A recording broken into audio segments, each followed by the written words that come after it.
வணக்கம், welcome to Venus cooking. இன்றைக்கி நம்ம பார்க்க போகிற ரெசிபி ரொம்பவே சாஃப்டான பருப்பு போலி எப்படி பண்ணுறதுன்னு பார்க்கலாம் வாங்க. ஒரு பவுலில் நான் ஒரு 2 கையளவு மைதா மாவு எடுத்திருக்கேன். இது கூட ஒரு 1/4 டீஸ்பூன் மஞ்சத்தூள் சேர்த்துக்கலாம். 1 டீஸ்பூன் உப்பு.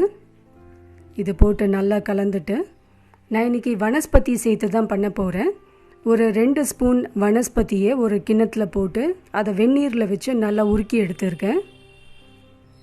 இது வனஸ்பதி டைரெக்டாக நம்ம நெருப்பில் வச்சு உருக்காமல் இது மாதிரி கிண்ணத்தில் போட்டு வெந்நீரில் வச்சு உருக்கி சேர்த்தோன்னா தான் கரெக்டாக இருக்கும் சாஃப்ட்னஸ். ஒரு 2 ஸ்பூன் சேர்த்தா போதும். சப்போஸ் உங்களுக்கு வனஸ்பதி பிடிக்காதுன்னா நெய் கூட சேர்த்துக்கலாம்.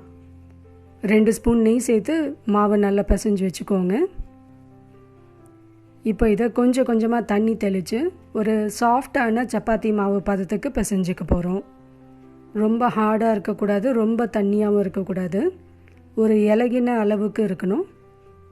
அதனால் தண்ணியை கொஞ்சம் கொஞ்சமாக தெளித்து தான் நம்ம பிசையணும்.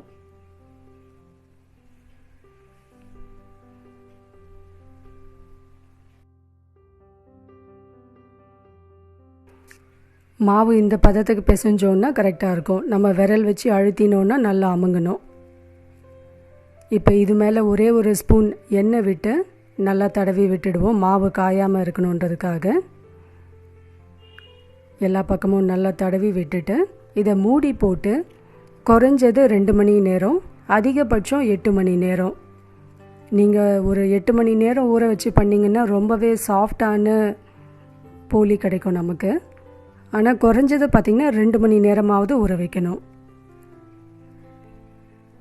8 மணி நேரம் மேலெல்லாம் ஊற வைக்க வேண்டிய அவசியம் இல்லை. அதுக்கப்புறம் பார்த்திங்கன்னா மாவு புளிக்க ஆரம்பிச்சிடும்.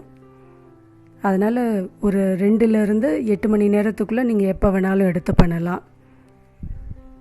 இப்போது போலிக்கு தேவையான பூரணம் ரெடி பண்ணிடலாம். நான் இன்றைக்கி 1 கிளாஸ் கடலைப்பருப்பை ஒரு 2 மணி நேரம் ஊற வச்சுருக்கேன். கடலைப்பருப்பையும் நம்ம ஊற வச்சு பண்ணினோன்னா ரொம்பவே நல்லாயிருக்கும். இது கூட ஒரு 2 ஏலக்காய் சேர்த்து கொஞ்சமாக தண்ணீர் விட்டு வேக வச்சு எடுத்துப்போம். ஊற வைக்கவே கடலைப்பருப்பு பார்த்திங்கன்னா நல்லா பூ மாதிரி மலர்ந்துருக்கு. இது எக்ஸ்ட்ரா தண்ணி எதுவும் இல்லை. சப்போஸ் நீங்கள் பண்ணும்போது தண்ணி இருந்ததுன்னா தண்ணியை இருத்துட்டு வெறும் கடலைப்பருப்பை மிக்சியில் போட்டு நல்ல ஒரு ஸ்மூத்தான பேஸ்ட்டாக அரைச்சி எடுத்துக்கோங்க.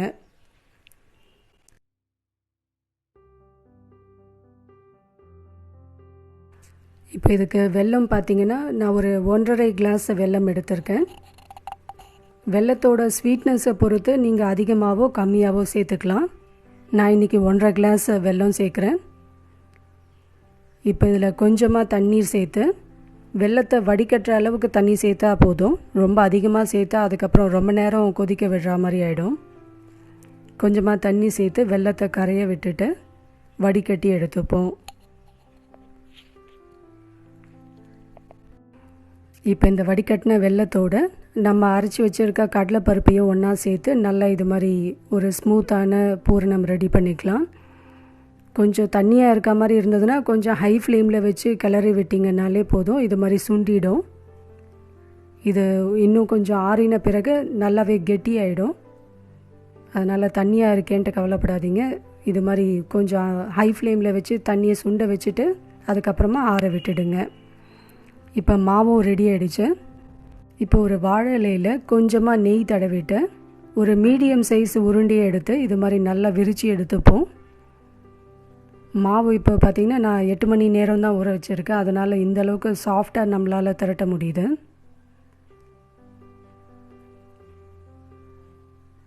இதில் கொஞ்சமாக பூரணத்தை இது மாதிரி வச்சு நம்ம பூரணம் வைக்கும்போது ஃப்ளாட்டாக வச்சோன்னா வெளியே வராமல் கரெக்டாக இருக்கும்.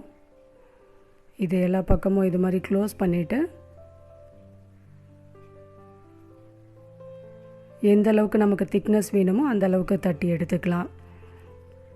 இது மாவு பார்த்திங்கன்னா நல்லா சொல் பேச்சு கேட்கும். நீங்கள் நல்லா மெலிசாக கூட திரட்டிக்கலாம், இல்லை கொஞ்சம் திக்காக வேணும்னாலும் பண்ணிக்கலாம். உங்களோட விருப்பத்துக்கு ஏற்ற மாதிரி பண்ணிவிடுங்க.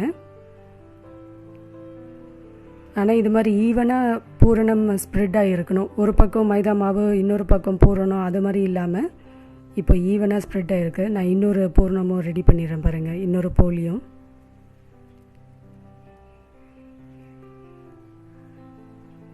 மைதா மாவு ஊறினதுனால இந்தளவுக்கு நம்மளால் சாஃப்டாக திரட்ட முடியுது. இதுக்கு பிளாஸ்டிக் கவர் வேணும் இல்லைன்னா சப்பாத்தி கல் வேணுன்ற அவசியம் இல்லை. இது மாதிரி ஒரு வாழை இலையிலே போட்டு பண்ணினோன்னா ரொம்பவே ஈஸியாக தட்டிடலாம்.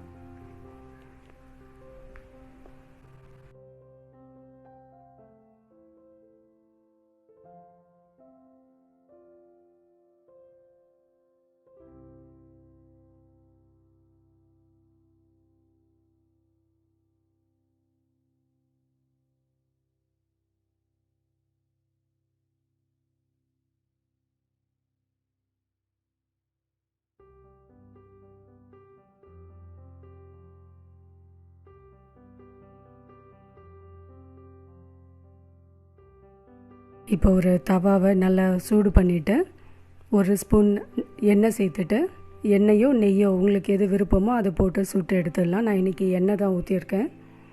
இப்போ நம்ம தட்டி வச்சுருக்க போலியை இதில் போட்டு நல்லா வேக வச்சு சுட்டு எடுத்துப்போம்.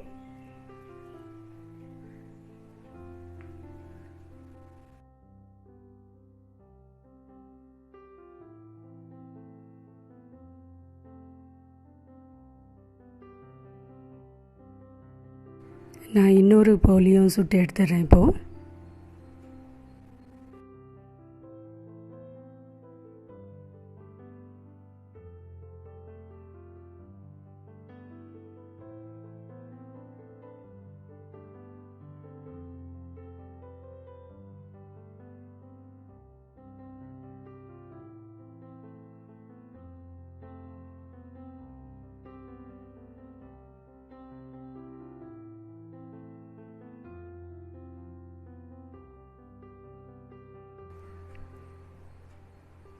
இப்போ பார்த்திங்கன்னா நம்மளோட சாஃப்டான பருப்பு போலி ரெடி ஆகிடுச்சு.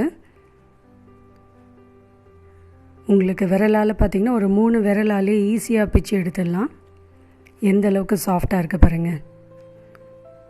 ஸோ டேஸ்டியான இந்த ரெசிபி உங்களுக்கு பிடிச்சிருக்கோன்னு நினைக்கிறேன். பிடிச்சிருந்தால் கண்டிப்பாக லைக் பண்ணுங்கள், கமெண்ட் பண்ணுங்கள். நம்மளோட சேனலை மறக்காமல் சப்ஸ்கிரைப் பண்ணி வச்சுக்கோங்க. தேங்க்யூ.